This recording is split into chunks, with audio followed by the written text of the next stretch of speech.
നമ്മുടെ നാടിൻ്റെ പോക്ക് എങ്ങോട്ടാണ്? വെറുതെ ചോദിക്കുന്നതല്ല. കണ്ണൂരിൽ 2015 ജൂൺ 6 രണ്ട് ചെറുപ്പക്കാർ, ഷാജുവും സുബീഷും, അവർ നാട്ടിലെ CPMൻ്റെ DYFIയുടെ പ്രവർത്തകരാണ്. ഒരു വയലിലിരുന്ന് ബോംബുണ്ടാക്കുന്നു. ഇത് പൊട്ടിത്തെറിച്ച് രണ്ടുപേരും മരിക്കുന്നു. ദാരുണമായ സംഭവമാണ്. ദാരുണമായ സംഭവത്തെ നമ്മൾ അപലപിക്കുകയും ദുഃഖിക്കുകയൊന്നും വേണ്ട. കാരണം അവരുണ്ടാക്കിയത് ബോംബാണ്. ബോംബ് ആരെയോ കൊല്ലാൻ വേണ്ടി ഉണ്ടാക്കിയതാണ്. വാളെടുത്തവൻ വാളാൽ എന്ന് പറഞ്ഞതുപോലെ അത് പൊട്ടിത്തെറിച്ച് അവർ തന്നെ ചത്തു തീർന്നു. അങ്ങനെ തന്നെ പറയണം. മറ്റുള്ളവരെ കൊല്ലാൻ വേണ്ടി ഉണ്ടാക്കുന്ന ആയുധം പൊട്ടിത്തെറിച്ച് അവർ തന്നെ ചത്തു തീർന്നു. ശരിക്കും നാട് രക്ഷപ്പെടുകയാണ് അവരുടെ മരണത്തോടെ. അവരാ ബോംബ് കൊണ്ട് RSSകാരെയോ കോൺഗ്രസ്സുകാരെയോ ഒക്കെ എറിഞ്ഞാൽ നാട്ടിൽ കലാപമാകും. അപ്പോൾ അനിവാര്യമായ ഒരു മരണത്തിലേക്ക് അവർ പോയി എന്ന് ഖേദപൂർവ്വം പറയാതെ തരമില്ല. കാരണം അവർ ജീവൻ രക്ഷാ പ്രവർത്തനമൊന്നും അല്ല നടത്തിയത്. പക്ഷേ ഇപ്പോൾ CPM പറയുന്നു, MV ഗോവിന്ദൻ പറയുന്നു, അവർ രക്തസാക്ഷികളാണ്. RSSനെ പ്രതിരോധിക്കാനുള്ള പ്രവർത്തനം നടത്തുകയായിരുന്നു ബോംബുണ്ടാക്കൽ.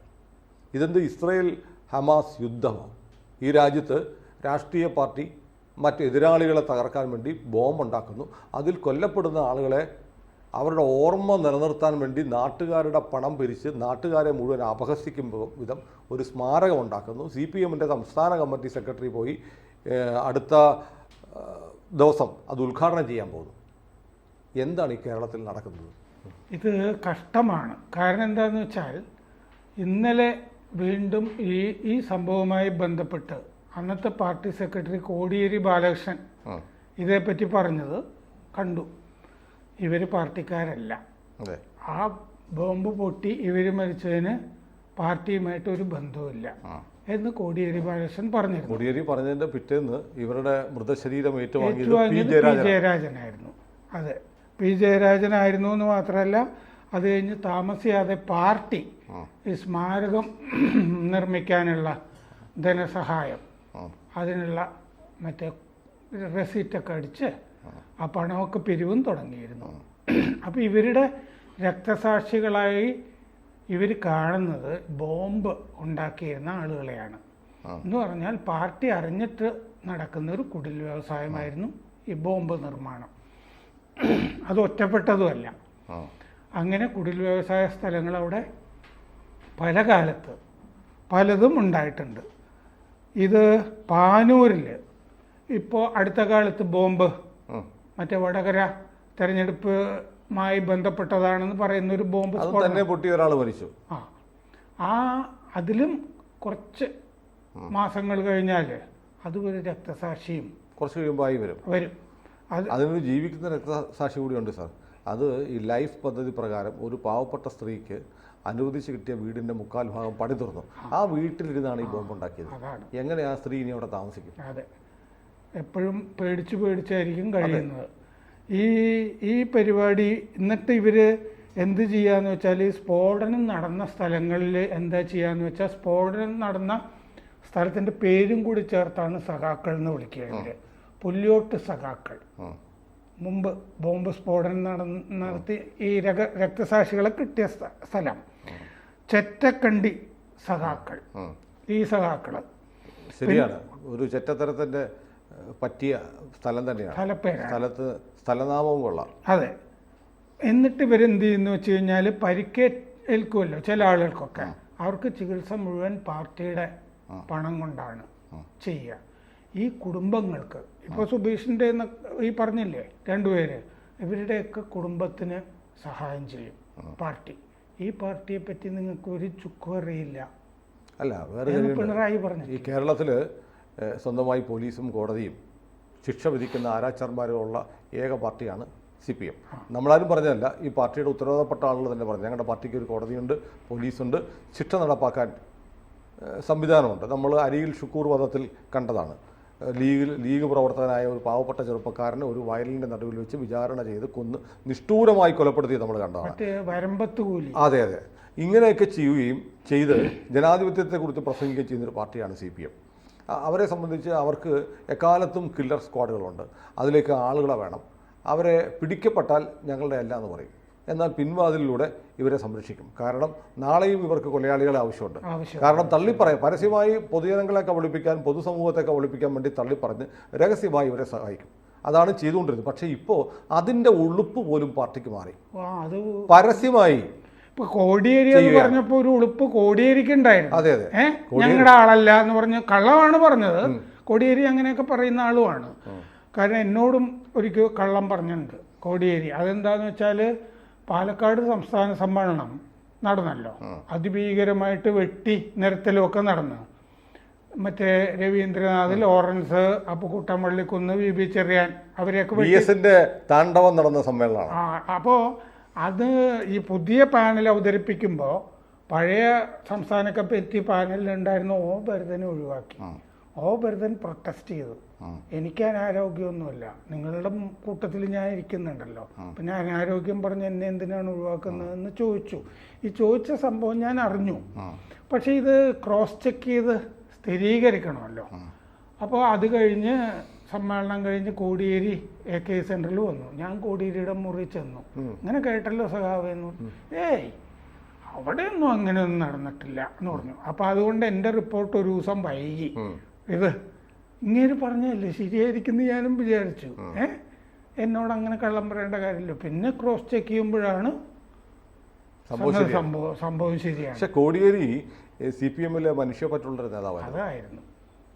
എപ്പോഴും നമുക്ക് വിളിക്കാം, ഫോൺ എടുക്കുകയൊക്കെ ചെയ്യും, സംസാരിക്കും, അത്യാവശ്യം കാര്യങ്ങളൊക്കെ പറയുകയും ചെയ്യും. അതെ, ആ കാര്യങ്ങളും പറഞ്ഞു തരും. ശരിയാ, ചിലത് അങ്ങോട്ട് പറയുന്നത് അതെ അതെ അതെ സ്വീകരിക്കുകയൊക്കെ ചെയ്യും. അത്രയും പരിചയം ഇല്ലെങ്കിൽ അത്യാവശ്യം ചില പരിചയങ്ങൾ എനിക്കുണ്ട്. അദ്ദേഹം വളരെ നിഷ്കളങ്കനായ ഒരു കമ്മ്യൂണിസ്റ്റ് ആയിരുന്നു. അങ്ങോട്ട് പാർട്ടിക്ക് വേണ്ടി തന്നെ പറഞ്ഞാലും ശരിയാണെങ്കിലൊക്കെ. അതുകൊണ്ട് കേരളം അദ്ദേഹത്തിന് ഒരു വലിയ യാത്രയെ പോലും നൽകിയില്ല.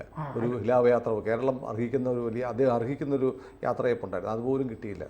ചിറയൻകീഴിൽ ഒരിക്കൽ വെറുതെ ഇങ്ങനെ സംസാരിച്ചുകൊണ്ടിരിക്കുമ്പോൾ അവിടെ സമ്പത്തിനെ വീണ്ടും ഒന്നും നോക്കിക്കൂടെ, സ്ഥാനാർത്ഥിയുടെ കാര്യം എങ്ങനെ ചോദിച്ചു ഞാൻ. അപ്പോൾ കോടിയേരി പറഞ്ഞു മൂപ്പില്ല, സമ്മതിക്കില്ല എന്ന് പറഞ്ഞു. PS പറ്റിയാ ഈ സംസാരിക്കുമ്പോൾ. അപ്പോൾ ഈ 1995 ഒക്ടോബറിൽ തലശ്ശേരി പുല്യോട് 2 പേര് ഇതുപോലെ മരിച്ചുപോയി. 2 പേരുടെ കൈപ്പത്തി അറ്റു. അതാണ് പുല്യോട്ട് സഖാക്കൾ നേരത്തെ പറഞ്ഞത്. അന്ന് ഈ സ്ഥലം കാണാനായിട്ട് പോയ O രാജഗോപാലിനെ തടഞ്ഞു. കാരായി രാജന്റെ നേതൃത്വത്തിലൊരു വലിയ സംഘം. എന്താണെന്ന് വെച്ചാൽ ആ സ്ഥലം ഇവർക്ക് ശുദ്ധീകരിക്കണം. ആ ഭാഗത്തെ തെളിവുകൾ മുഴുവൻ നശിപ്പിച്ചിട്ടാണ് പോലീസിനെ പോലും അങ്ങോട്ട് കടത്തിവിട്ടത്. ഒന്ന് ആലോചിച്ച് നോക്കൂ. ഒരു സംഭവ സ്ഥലത്ത് പോലീസിനെ കടത്തിയില്ല എന്ന്. കാരായി രാജന്റെ നേതൃത്വത്തിലാണ്. O രാജഗോപാലിന് തിരിച്ചു പോകേണ്ടി വന്നു, സ്ഥലത്തേക്ക് കയറ്റിയില്ല. 2006 കുടിയാൻമലയിൽ KN രാജേഷിന്റെ വീട്ടിൽ ബോംബ് പണിക്കിടെ 2 പേരും മരിച്ചുപോയി ഇതുപോലെ. അല്ലേ, നമ്മൾ ഈ കണക്കുകളിലേക്ക് പോകണ്ട. കാരണം നമ്മുടെ P ജയരാജൻ സഖാവിൻ്റെ മകൻ്റെ കൈ പോയത് അങ്ങനെയാണ്. അതെ, നമുക്കറിയാമല്ലോ, ബോംബ് കെട്ടുന്നത് ഏതെങ്കിലും മരത്തെ ചുറ്റിപ്പിടിച്ചിട്ടാണ്.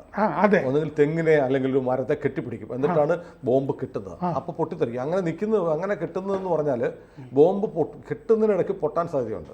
പൊട്ടിയാലും കൈകൾക്ക് മാത്രമേ അപകടം പറ്റാവുള്ളൂ, നെഞ്ചിനും തലയ്ക്കും ഒന്നും പറ്റരുത്. കാരണം മരത്തെ മറയാക്കി ബോംബ് കെട്ടുന്നത്. അങ്ങനെ കെട്ടുമ്പോഴാണ് P ജയരാജൻ്റെ മകൻ്റെ കൈപ്പത്തി അറ്റുപോയത്. P ജയരാജനും കൈക്ക് പരിക്ക് പറ്റിയല്ലോ, ഈ ഹിംസയുടെ രാഷ്ട്രീയം. അതെ, ഹിംസയുടെ രാഷ്ട്രീയത്തിന് ഒരു നിർലജ്ജം, ഞങ്ങളത് ചെയ്യുന്നവരാണ്, അങ്ങനെ ചെയ്യുന്നവരെ ഞങ്ങൾ ആദരിക്കും എന്ന് പറയുന്നതിൻ്റെ ഒരു പ്രകടമായ പ്രത്യക്ഷമായ തെളിവായി മാറുകയാണ് ഈ സംഭവം. മറ്റൊന്ന് ചോദിക്കട്ടെ സാർ, എനിക്ക് വളരെ പ്രധാനപ്പെട്ട ഒരു കാര്യം, CPM ബോംബുണ്ടാക്കുന്നു എന്നുള്ളത് കേരളത്തിൽ പുതിയ കാര്യമൊന്നുമല്ല. പൗർണമിക്ക് പൂർണ്ണചന്ദ്രൻ ഉദിക്കും എന്ന് പറയുന്നത് പോലെയാണ്, അല്ലേ? പക്ഷേ കേരളത്തിൽ ആരാണ് CPMൻ്റെ ശത്രു? RSSും BJPയുമായിട്ട് ശത്രുത ഇല്ലല്ലോ. ശ്രീ എമ്മിൻ്റെ നേതൃത്വത്തിൽ ഒരു ഒത്തുതീർപ്പ് ചർച്ച, പരസ്പരം ആക്രമിക്കത്തില്ല എന്ന് RSSും CPMും തമ്മിൽ ധാരണ ഉണ്ടാക്കിയിട്ടുണ്ടെന്ന് എല്ലാവർക്കും അറിയാം. എം നിഷേധിച്ചിട്ടില്ല. ആ യോഗത്തിൽ RSSൻ്റെ ഉന്നത നേതൃത്വവും CPMൻ്റെ ഉന്നത നേതൃത്വവും ശ്രീ എമ്മിൻ്റെ നേതൃത്വത്തിൽ ഈ ഒത്തുതീർപ്പ് ചർച്ച റിപ്പോർട്ട് ചെയ്യാമെന്ന മാധ്യമപ്രവർത്തകരോടാണല്ലോ പിണറായി സഖാവ് കടക്ക് പുറത്തെന്ന് പറഞ്ഞു. അപ്പോൾ RSSും CPMും തമ്മിൽ ഒരു അനാക്രമണ സന്ധി കേരളത്തിലുണ്ട്. പിന്നെ ആർക്ക് വേണ്ടിയാണ് ഈ ബോംബ് ഉണ്ടാക്കുന്നത്? ആ ചർച്ചയിൽ പങ്കെടുത്തത് അവർ മാർക്സിസ്റ്റ് പാർട്ടിയുടെ കോടിയേരി, മറ്റേ പിണറായി, ഈ RSSന്റെ ഭാഗത്തു നിന്ന് S Sethumadhavan, P Gopalankutty, M Radhakrishnan.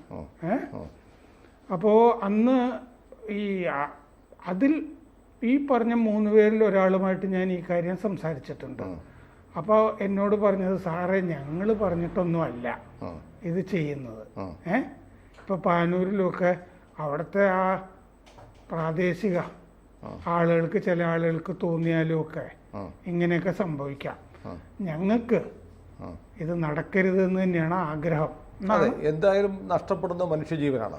ഹിന്ദുക്കളാണ് മരിക്കുന്നത്. അതെ, രണ്ട് ഭാഗത്തും മരിക്കുന്ന ഹിന്ദുക്കളാണ്. ഇത് ഈ അഖിലേന്ത്യാ പ്രതിനിധി സഭ RSSന്റെ നടക്കുമ്പോൾ രാജസ്ഥാനിൽ നിന്നുള്ള ഒരു പ്രതിനിധി ഒരിക്കൽ ചോദിച്ചെന്ന്, നിങ്ങൾ എന്ത് വൃത്തികേടാണ് ഈ കാണിക്കുന്നത്, മരിക്കുന്ന ഹിന്ദുക്കളല്ലേ? CPM-കാരനെ RSSകാരനെ കൊലപ്പെടുത്തുമ്പോൾ പകരം RSSകാർ തിരിച്ചാക്രമണം നടത്തിയാൽ അപ്പോൾ കൊല്ലപ്പെടുന്നതും CPM-കാരൻ മാത്രമല്ല, ഒരു ഹിന്ദു കൂടിയാണ്.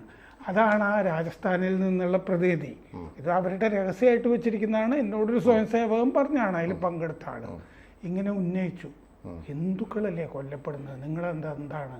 അപ്പൊ അങ്ങനെ ഒരു ചർച്ച ഉരുത്തിരിഞ്ഞു വന്നിട്ടാണ് നമുക്ക് ഇത് നിർത്തണം എന്ന് RSS. ശരിയാണ്, അതൊരു വലിയൊരു ഐ ഓപ്പണറാണ്. കാരണം RSS CPM സംഘടന ഉണ്ടായാൽ രണ്ടു ഭാഗത്തും നഷ്ടപ്പെടുന്ന ഹിന്ദുക്കളുടെ തലകൾ മാത്രമാണ്. ചിരിക്കുന്നതാരാ സുനിൽ? അതെ, മറ്റു ഇസ്ലാമിക തീവ്രവാദികളെ ഹിന്ദുക്കളാണ് തമ്മിൽ തല്ലി ചാവുന്നത്. അതാണല്ലോ ഈ ആലപ്പുഴയിലെ. അത് മുമ്പ് ഒരിക്കൽ വെള്ളാപ്പള്ളി പറഞ്ഞിട്ടുണ്ട്, കൊല്ലുന്നതും ചാവുന്നതും തീയന്മാരാണെന്ന്. അതെ, ആ ഇഷ്യൂ ഞാൻ പറയാൻ വന്ന. ആലപ്പുഴയില് ആ രഞ്ജിത് ശ്രീനിവാസൻ ദലിതായിരുന്നെങ്കിലും പിന്നെ പ്രശ്നം വരുന്നത് ഈഴവർക്കാണ് എന്നുള്ളൊരു ഫീലിംഗ് വല്ലാതെ അവിടെ ഉണ്ടായിരുന്നു. മാത്രമല്ല CPM എന്ത് കണ്ടു എന്ന് വെച്ചാൽ ഇനി CPM നേരിട്ട് ചെയ്യേണ്ടതില്ല, ഇവരെ കൊണ്ട് ചെയ്യാന്ന്. TP ചന്ദ്രശേഖരന്റെ കാര്യത്തിലും വാടകക്കൊലയാളികൾ ഉണ്ടായിരുന്നാണല്ലോ. കൊടിസുനിയൊന്നും മാർക്സിസ്റ്റ് അല്ലല്ലോ. അപ്പോൾ അതുകൊണ്ട് ആ രീതിയിലേക്കും അവർ PFIക്കാരെയൊക്കെ ഉപയോഗിക്കാം എന്നൊക്കെ പാർട്ടി കണ്ടു. പക്ഷെ ഇതിൻ്റെ അകത്ത് ഏറ്റവും വലിയൊരു വാസ്തവം ഈ ഹിന്ദുക്കളാണ്. സാർ, നമ്മുടെ ചോദ്യത്തിലേക്ക് നമുക്ക് തിരിച്ചു വരാം. കാരണം അപ്പോൾ അനാക്രമണ സന്ധി CPM-ഉം RSS-ഉം തമ്മിലുണ്ട്. ഈ സന്ധിക്ക് ശേഷം രണ്ട് ഭാഗത്തു നിന്നും ഒരു കൊലപാതകവും നടന്നിട്ടില്ല, ഗുരുതരമായ ഒരു ആക്രമണവും നടന്നിട്ടില്ല. നല്ലത്, സമാധാനം ഉണ്ടാവട്ടെ, സമാധാനം പുലരട്ടെ. പക്ഷേ അങ്ങനെയാണെങ്കിൽ ഈ CPM-കാർ ഈ ബോംബുണ്ടാക്കുന്നത്, ഇപ്പോൾ ഇലക്ഷന് മുമ്പ് വടകരയിൽ പാനൂർ പൊട്ടിയ ബോംബ് ഉൾപ്പെടെ വീണ്ടും ഈ ബോംബുകൾ ഉണ്ടാക്കുന്നത് ആരെ നേരിടാനാണ്? അത് രാഷ്ട്രീയപരമായ കാര്യങ്ങൾക്ക് വേണ്ടി കൂടി അവർ ബോംബ് ഉണ്ടാക്കുന്നുണ്ട്. ആളുകളെ കൊല്ലാൻ വേണ്ടി മാത്രമല്ല, RSSകാർക്ക് വേണ്ടി എതിരെ എറിയാൻ വേണ്ടിയും അല്ല. വടകരയിലൊക്കെ ഒരു ഭയത്തിൻ്റെ അന്തരീക്ഷം സൃഷ്ടിക്കുക എന്നുള്ളതാണ്. ഈ അപ്പോഴും RSSകാർക്ക് ഭയം ഉണ്ടാവില്ല.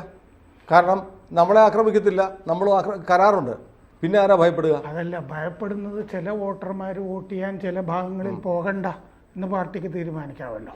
അല്ല, ഞാൻ ഡയറക്റ്റ് ചോദിക്കട്ടെ, ഈ ബോംബുകൾ ഇവർ പ്രയോഗിക്കാൻ ഉദ്ദേശിക്കുന്നത് കോൺഗ്രസിൻ്റെയും RMB പോലെയുള്ള ശത്രുക്കളുടെ നേർക്കാണോ? ഒരു സംശയമില്ല അക്കാര്യത്തിൽ. കാരണം എന്താണെന്ന് വെച്ചാൽ ഈ KS ഹരിഹരൻ സംഭവം ഒക്കെ അതിൻ്റെ തെളിവാണല്ലോ. ഹരിഹരൻ്റെ വീടിന് നേരെ എറിഞ്ഞില്ലേ? അവിടെ ഈ RSSന്റെ ആ ഭാഗം ശരിക്കും ഒരു വെടിനിർത്തൽ ഉണ്ടായി കഴിഞ്ഞു. ഇനിയുള്ള ബോംബ് ഉണ്ടാക്കലൊക്കെ മറ്റ് ശത്രുക്കൾ ആ ഭാഗത്തൊക്കെ ഉണ്ടല്ലോ.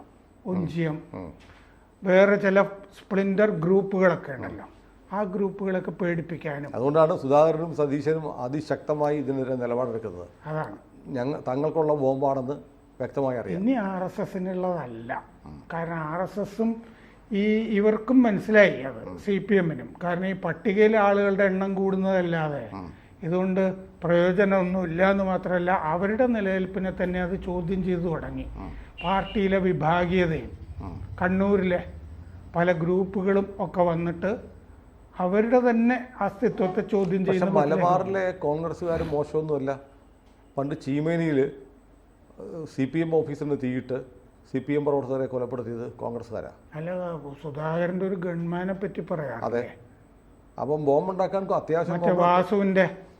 അത്യാവശ്യം കോൺഗ്രസ്സുകാർക്കും അറിയാം. അത് കണ്ണൂരിൽ അവർ മുട്ടും മോശമല്ല. കാരണം മറ്റവർ ചെയ്യുന്നത് നമ്മളും ചെയ്യാന്നുള്ളതാണ്. പക്ഷെ RSSകാരെ പോലെ ഒരു ചാവേർ രീതിയിൽ അവർ ചെയ്യില്ല എന്നുള്ളതാണ്. അവരവരുടെയും കൂടിയൊക്കെ നോക്കും. ചിലപ്പോൾ പറഞ്ഞ് ചെയ്യിച്ചാലും ഇത് ആ സമയത്ത് ചെയ്തില്ല എന്നും വരും. കോൺഗ്രസ്സുകാരാവും, ഉറപ്പില്ല. അല്ല, ഞാൻ പറയുന്നത് ഏതായാലും ബോംബിൻ്റെ രാഷ്ട്രീയം, കൊലക്കത്തിയുടെ രാഷ്ട്രീയം കേരളത്തിൽ നിന്ന് അവസാനിക്കേണ്ട കാലമായി. ഇപ്പോൾ MV ഗോവിന്ദൻ ഇത് പോയി ഉദ്ഘാടനം ചെയ്യുന്നത് കേരളത്തെ വീണ്ടും പഴയ കലാപകലുഷിതമായ ഒരു കണക്കും കൂടി ഇവിടെ പറയണം. കാലത്തേക്ക് കൊണ്ടുപോകും. 2016-22 കാലത്ത് കേരളത്തിൽ 431 ബോംബ് സ്ഫോടന കേസ് ഉണ്ടായി. ഒരാൾ പോലും ശിക്ഷിക്കപ്പെട്ടില്ല. അതിൽ 162 കേസിൽ കുറ്റപത്രം കൊടുത്തു. 205 കേസ് തെളിവില്ല, മുമ്പോട്ട് പോകാൻ കഴിയില്ല എന്ന് പറഞ്ഞിട്ട്, കാരണം ഇതെല്ലാം രാഷ്ട്രീയ ബോംബാണല്ലോ, ക്ലോസ് ചെയ്യുക ചെയ്തത്. കാരണം ഇതിൽ മുഴുവൻ ഇതിൻ്റെ അകത്ത് ഭൂരിപക്ഷം കേസുകളിലും ഇൻവോൾവ് ആയത് CPM ആണ്. പക്ഷെ വേറെ മാറ്റമുണ്ട്. കാരണം ഈ നരേന്ദ്രമോദി സർക്കാർ വന്നതിന് ശേഷം സംഘടനകളെ മാത്രമല്ല വ്യക്തികളെയും വേണമെങ്കിൽ തീവ്രവാദി, ടെററിസ്റ്റ് എന്നുള്ള ലേബലിൽ മുദ്ര കുത്താം, അങ്ങനെ കേസെടുക്കാമെന്നുള്ള ഒരു നിയമ ഭേദഗതി വന്നിട്ടുണ്ട്. വ്യക്തികളും ടെറർ ഗ്രൂപ്പായിട്ട് കണക്കാക്കാം. അങ്ങനെ വരുമ്പോൾ ഇനി കേരളത്തിൽ പഴയ പോലെ ബോംബ് ഭീഷണി, ബോംബാക്രമണമൊക്കെ ഉണ്ടായാൽ UAPAയും NIAയും വന്നേക്കാം. അത് വരും. പക്ഷേ ജുഡീഷ്യൽ ആക്ടിവിസം ഉണ്ട്. എഴുതി കൊടുത്തിട്ട് വേണം അറസ്റ്റ് ചെയ്യാൻ എന്നുള്ള സംഭവങ്ങളും ഒക്കെ ഉണ്ട് അതിൻ്റെ അകത്ത്. ഇപ്പം PFI ഒന്ന് അടങ്ങിയിട്ടുണ്ട്, ഈ പറഞ്ഞ പോലെ കേന്ദ്രം. പക്ഷേ ഈ ജൂൺ 4-ന് ശേഷം വേറെ കുറെ കാര്യങ്ങൾ ചെയ്യുന്നുള്ള കാര്യത്തിൽ ഒരു സംശയമില്ല. ജുഡീഷ്യൽ ആക്ടിവിസം കേരളത്തിൽ ഇനി ഒരുപാട് ബോംബുകൾ പൊട്ടാതിരിക്കുന്നതാണ് ഗോവിന്ദൻ്റെ പാർട്ടിക്ക് നല്ലത്. പക്ഷേ ഈ രക്തസാക്ഷി എന്താണ് ഈ സ്മാരക നിർമ്മാണം, അത് വളരെ മോശമാണ്. അത് കേരളത്തിൽ വീണ്ടും ബോംബിൻ്റെയും കഠാരയുടെയും രാഷ്ട്രീയം നിർഭയം. ഗോവിന്ദൻ പറയുന്നത് ഞാൻ ഈ വാർത്തയുടെ കൂടെ ഒന്നും ഇനി നടക്കാനില്ല എന്നാണ് ഇന്നലെ പറഞ്ഞത്. അതായത് ബോംബിൻ്റെയും കൊലക്കത്തിയുടെയും രാഷ്ട്രീയം നിർഭയം നിരന്തരം കേരളത്തിൽ തുടരാം എന്നതിന് ഒരു പച്ചക്കൊടി വീശലാണ് ഇത്. ഉത്തരവാദപ്പെട്ട ഒരു പാർട്ടി എന്ന നിലയിൽ MV ഗോവിന്ദൻ ആ പരിപാടിയിൽ പങ്കെടുക്കാതിരിക്കുകയാണ് നല്ലത്. അതായിരുന്നു നല്ലത്. അദ്ദേഹം അത് ചെയ്യും എന്ന് നമുക്ക് പ്രതീക്ഷിക്കാം. പക്ഷെ പ്രതീക്ഷ അസ്ഥാനത്താകുമെന്നും പ്രതീക്ഷിക്കാം. മരിച്ചുപോയവരോട് നമുക്ക് ആദരവുണ്ട്. പക്ഷേ ഇവർ ഒരു സമൂഹത്തിന് ഗുണമുണ്ടാകുന്ന കാര്യത്തിന് വേണ്ടി അല്ല മരിച്ചതെന്നുകൊണ്ട് നമുക്ക് ദുഃഖവുമില്ല. അതെ, ആദരവ് മാത്രമേ ഉള്ളൂ. അവരെ രക്തസാക്ഷികളായിട്ട് കാണാനും കഴിയില്ല. കൂടുതൽ വാർത്തകളും വിശേഷങ്ങളും നിങ്ങളിലേക്ക് എത്താൻ ABC മലയാളം സബ്സ്ക്രൈബ് ചെയ്യുക, ബെൽബട്ടനും അമർത്തുക.